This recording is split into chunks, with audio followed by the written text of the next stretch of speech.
केस तालुक्यात विहिरीच्या वाटणीवरून कुटुंबामध्ये मोठा वाद झाला आणि हा वाद शमवण्यासाठी गेलेल्या शेजाऱ्यावरच हल्ला करण्यात आला।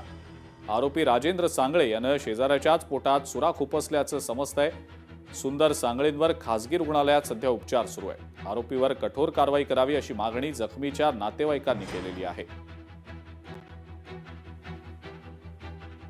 की काल सकाळी ते राजेंद्र सांगळे आणि भीमराव सांगळे आणि मोहन सांगळे ह्यांचं मारहाण 15 ते 20 मिनिटं चालू होती। त्यांना मारहाण एकाचा त्यात मारहाणीत मग आम्ही तिथून चाललो होतो, तर रस्त्यावरच होतो ते एकदम रस्त्याच्या थोडंसं कडेवरती आलो, तर त्यांना मारहाण एकाचा पाय फ्रॅक्चर झाला, एकाचा हात झालाय आणि डायरेक्ट वडिलाला डायरेक्ट सुरी अशी काढली कमरेची आणि खूप खुपसली पोटामध्ये।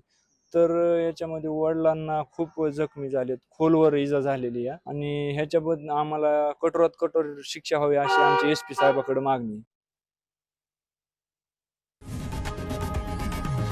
लोकशाही मराठी ऐका, पहा, जागरूक रहा।